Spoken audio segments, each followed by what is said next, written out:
வணக்கம் நண்பர்களே, எல்லாரும் எப்படி இருக்கீங்க? இன்னைக்கு நான் பேச போற விஷயம் ஏதோ புக்கில் படிச்ச தத்துவம் கிடையாது. இது இப்போ இந்த நிமிஷம் உங்களோட நிஜ வாழ்க்கையில நீங்க அனுபவிச்சுட்டு இருக்கிற ஒரு நரக வேதனை.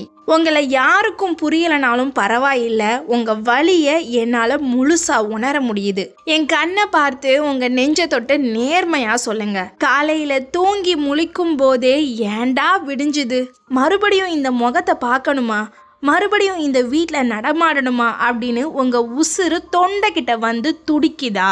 வெளி உலகத்துக்கு சொந்தக்காரங்களுக்கு, ஏன் நீங்க பெத்த பிள்ளைங்களுக்கு முன்னாடி கூட நீங்க சந்தோஷமா இருக்கிற மாதிரி ஒரு போலி சிரிப்பை முகத்துல ஒட்டிக்கிட்டு நடிக்கிறீங்க. ஆனா பாத்ரூம்குள்ள போய் ஷவரை திறந்து விட்டுட்டு அந்த தண்ணி சத்தத்தோட உங்க அழுக சத்தம் வெளியே யாருக்கும் கேட்கக்கூடாதுன்னு வாயை பொத்திக்கிட்டு கதறி கதறி அழுவுறீங்கல்ல. ஒரு ஜெயில இருந்தா கூட தப்பிச்சு ஓடணும்னு தோணும். ஆனா நீங்க தப்பிக்கவே முடியாத ஒரு திறந்த வெளி ஜெயில மாட்டிக்கிட்டு இருக்கீங்க. இந்த மனுஷனை இல்ல மனுஷிய விட்டுட்டு ஓடிடலாம்னு உங்க மனசு ஒவ்வொரு செகண்டும் கதறும். ஆனா திரும்பி பார்த்தா உங்க பிள்ளைங்களோட முகம், சமூகத்தோட கேவலமான பார்வை, நம்மளை பெத்தவங்க என்ன ஆவாங்க, நம்ம கையில காசு இல்லையே, வெளியே போய் பிச்சை தான் எடுக்கணும் அப்படிங்கிற 1000 பயம் உங்க காலை இரும்பு சங்கிலி போட்டு கட்டி இழுக்குது. அவங்கள விட்டு விலகவும் முடியல, அவங்க கூட சந்தோஷமா ஒரு நிமிஷம் கூட வாழவும் முடியல. ரெண்டுக்கும் நடுவுல மாட்டிக்கிட்டு டெய்லி செத்து பிழைச்சிட்டு இருக்கீங்க. இது எப்படிப்பட்ட உணர்வு தெரியுமா? ஒரு கண்ணாடி சவப்பெட்டிக்குள்ள உங்களை உசுரோட வச்சு அடைச்ச மாதிரி. வெளியே உங்களை சுற்றி ஆளுங்க இருப்பாங்க, சிரிப்பாங்க, பேசுவாங்க, உங்களுக்கு எல்லாம் தெரியும். நீங்கள் மூச்சு முட்டுது என்னை காப்பாத்துங்கன்னு உள்ளே இருந்து கத்துவீங்க. ஆனால் அந்த சத்தம் வெளியே யாருக்குமே கேட்காது. உங்கள் மூச்சு காத்து தீர்ந்து போகிற வரைக்கும் நீங்கள் துடிச்சு சாகிற அந்த உணர்வு தான் இப்போ நீங்கள் வாழ்ந்துக்கிட்டு இருக்கிற நரக வாழ்க்கை. உங்கள் உசுரையே பிழிஞ்சு கொடுத்து அவங்களுக்கு வேலை செய்வீங்க. ஆனால் உங்களை ஒரு குப்பை மாதிரி, ஒரு ஏடிஎம் மிஷின் மாதிரி, ஒரு கூலி இல்லாத வேலைக்காரி மாதிரி நடத்துவாங்க. இந்த நரகத்தை விட்டு என்னால் வெளியே போகவும் முடியாது, இவங்களை மாற்றவும் முடியாது. அப்போ எனக்கு விடிவு காலமே இல்லையா, நான் இப்படி தான் சாகணுமான்னு கேட்குறீங்களா? அழாதீங்க என் அன்பு சொந்தங்களே. உங்க கண்ணீரை தொடச்சிட்டு நிமிர்ந்து உட்காருங்க. இந்த வீடியோ உங்களுக்காக மட்டும்தான். இந்த இக்கட்டான சூழ்நிலையிலிருந்து நீங்க எப்படி ஒரு ஃபீனிக்ஸ் பறவையா மாற போறீங்க. அவங்க கூடவே இருந்துக்கிட்டு ஆனா அவங்க கிட்ட அடிபடாம உங்களை சுத்தி எப்படி ஒரு பாதுகாப்பான கோட்டையை கட்ட போறீங்கன்னு இன்னைக்கு நாம ஆழமா சிந்திக்க போறோம். வீடியோவில் சொல்ல போகிற அந்த கடைசி பாயிண்ட் தான் உங்கள் வாழ்க்கையவே தலைகீழாக மாற்ற போகுது. அதனால் வீடியோவை ஒரு நிமிஷம் கூட ஸ்கிப் பண்ணாமல் கடைசி வரைக்கும் பாருங்கள். வாங்க ஆரம்பிக்கலாம். முதல்ல நான் ஒரு கோலை, என்னால் தைரியமாக ஒரு முடிவெடுக்க முடியலையேன்னு உங்களை நீங்களே குறை சொல்கிறத நிறுத்துங்க. நீங்கள் ஒரு கோலை கிடையாது, நீங்கள் ஒரு சிலந்தி வலையில் மாட்டிக்கிட்ட ஒரு பட்டாம்பூச்சி. ஏன் உங்களால் விலக முடியலை?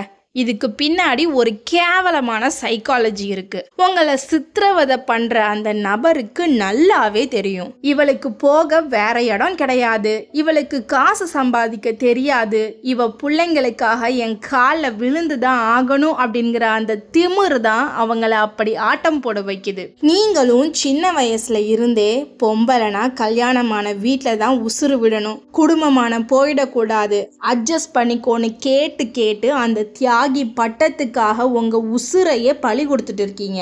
இன்னும் சொல்ல போனா உங்களுக்கு அந்த நரகமே பழகி போச்சு.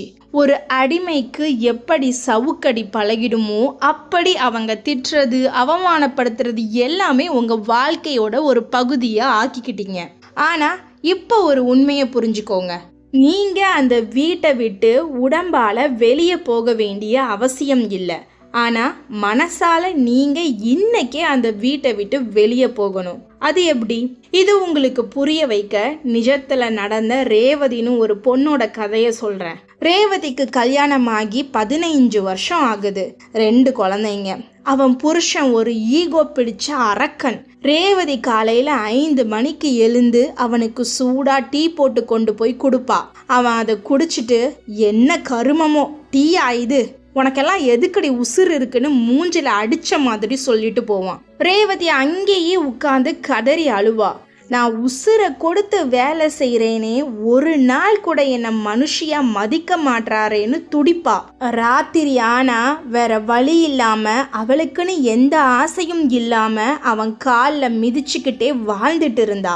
ரேவதிக்கு விவாகரத்து வாங்கிட்டு போக தைரியம் இல்லை, பெத்தவங்க ஏத்துக்க மாட்டாங்க. ஒரு நாள் ரேவதி அவங்க வீட்டு கிச்சன்ல நின்று அழுதுட்டு இருக்கும்போது அவனோட 10 வயசு பையன் வந்து அவ கையை பிடிச்சுக்கிட்டான். அம்மா, நீ டெய்லி ஏமா அழுவுற?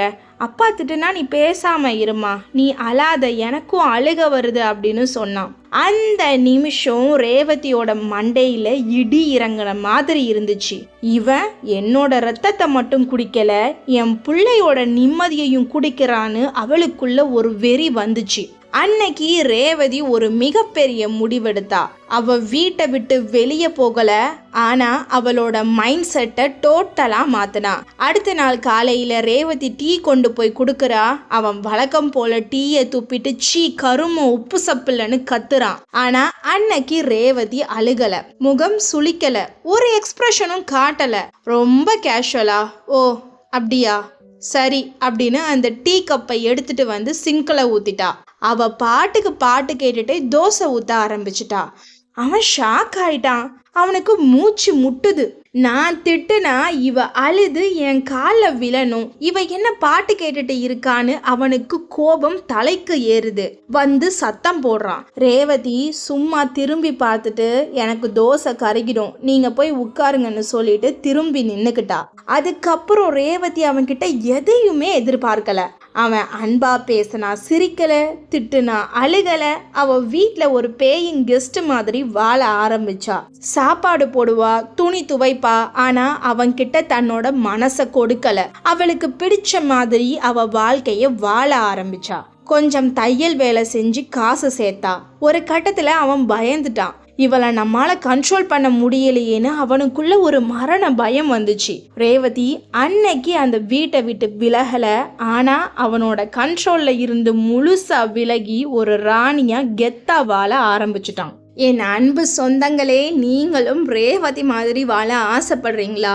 விலகவும் முடியல, வாழவும் முடியல அப்படிங்கிற அந்த நரகத்துல இருந்து உங்களை நீங்களே காப்பாத்திக்க இதோ 5 பவர்ஃபுல்லான ரூல்ஸ். இன்னைக்கே உங்க வாழ்க்கையில இதை அப்ளை பண்ணுங்க. முதலாவது, மூளைக்குள் ஒரு விவாகரத்து. சட்டப்படி விவாகரத்து வாங்கிட்டு வெளியே போக முடியலையா? பண கஷ்டமா? சட்டப்படி விவாகரத்து வாங்கிட்டு வெளியே போக முடியலையா? பண கஷ்டமோ குழந்தைங்க பாசமோ உங்களை தடுத்து நிறுத்துதா?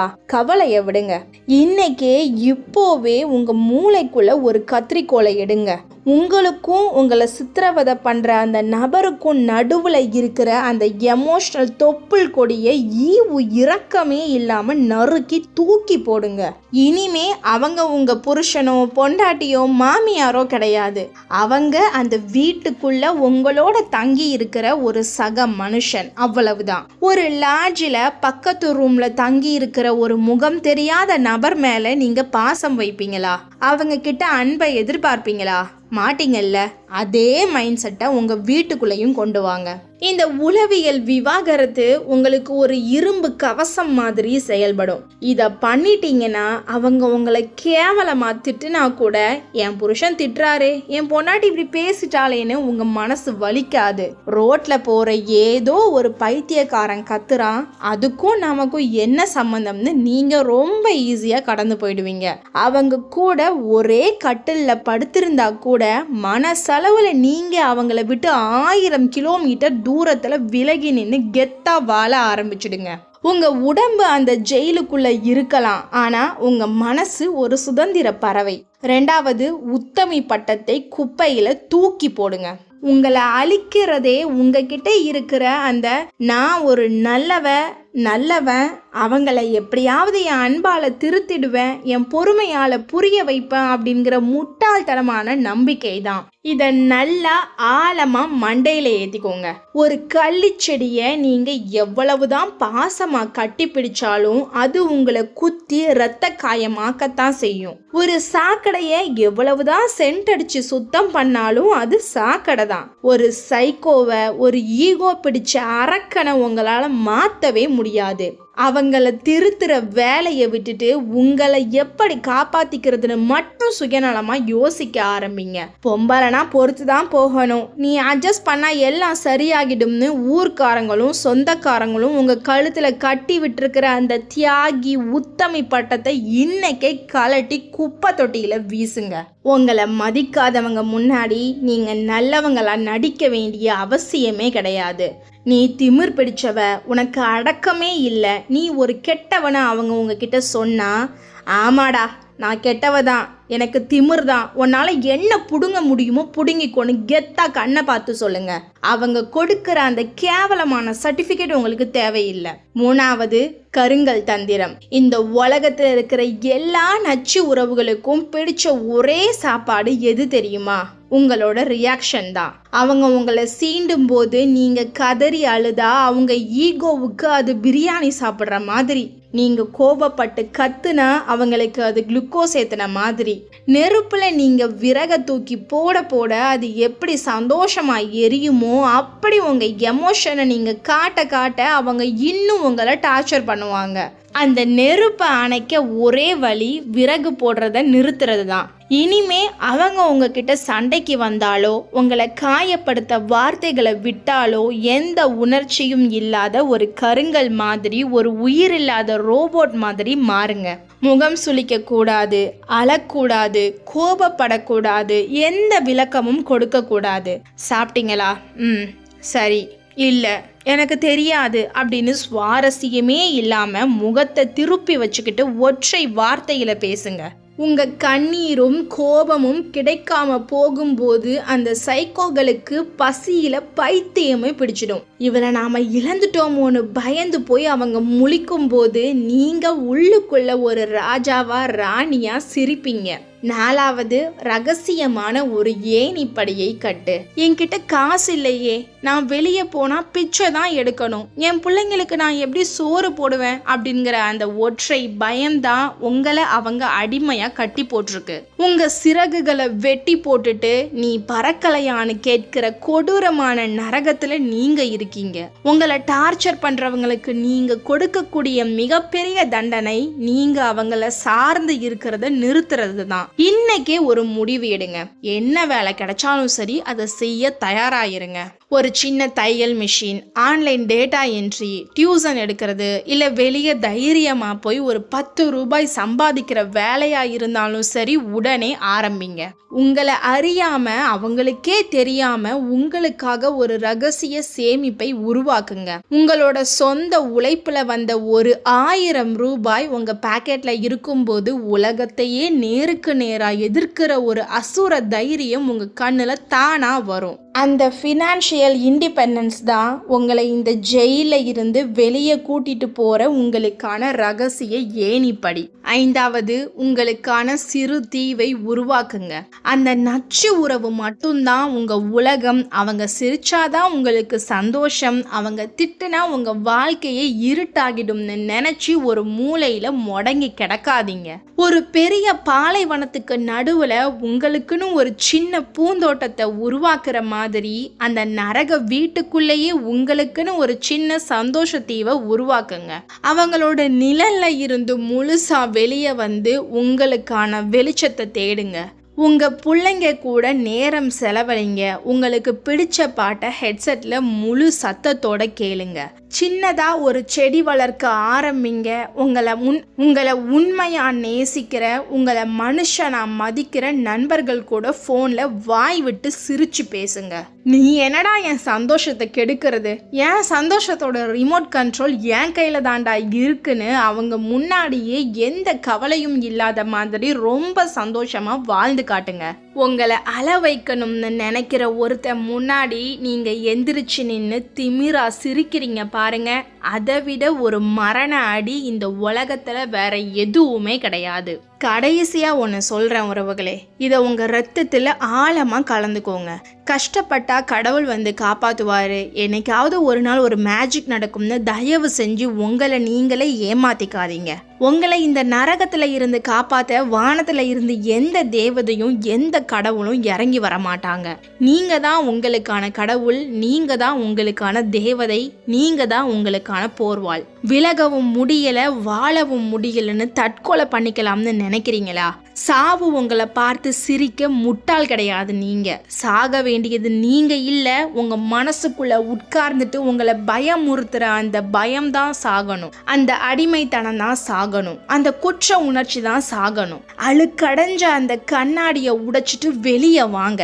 இந்த உலகத்துல ஒருத்தர் உங்களை ஏமாத்திட்டாரு மதிக்கல அப்படிங்கிறதுக்காக உங்க வாழ்க்கை முடிஞ்சு போகல. அவங்க முன்னாடியே அதே வீட்டுக்குள்ள நீங்க ஒரு ராணியா ஒரு ராஜாவா கெத்தா வாழ முடியும். அவங்க உங்க கண்ணை பார்த்து பேசவே பயப்படுற அளவுக்கு உங்க தரத்தை உங்களால உயர்த்த முடியும். உங்க கண்ணீரை தொடங்க, நிமிர்ந்து உட்காருங்க. ஒரு புது அத்தியாயத்தை இன்னைக்கே இப்போவே ஆரம்பிங்க. இந்த வீடியோ உங்க மனசுக்குள்ள ஒரு சின்ன நெருப்பையாவது பற்ற வச்சிருந்தா இனிமே நான் யாருக்காகவும் என் சுயமரியாதையை விட்டு கொடுக்க மாட்டேன்னு நீங்க முடிவு பண்ணிட்டா இப்போவே கமெண்ட் பாக்ஸ்ல போய் ஏன் சந்தோஷம் என் கையில அப்படின்னு ஆணித்தரமா டைப் பண்ணுங்க. எத்தனை பேர் இன்னைக்கு அந்த அடிமை விலங்க உடைக்க போறீங்கன்னு நான் பாக்குறேன். இந்த வீடியோ உங்களுக்கு பிடிச்சிருந்தா மறக்காம லைக் பண்ணி உங்கள் நண்பர்கள் மற்றும் குடும்பத்தினருக்கும் இந்த வீடியோவை ஷேர் பண்ணுங்க. இந்த வாழ்க்கை போராட்டத்துல உங்களுக்கு எப்பவும் உறுதுணையா இருக்க நம்ம சிந்திக்க சில நிமிடம் சேனலை மறக்காம சப்ஸ்கிரைப் பண்ணுங்க. இன்னும் அடுத்த ஒரு பவர்ஃபுல் வீடியோல சந்திக்கிறேன். அதுவரை சிந்திப்போம், செயல்படுவோம். நன்றி.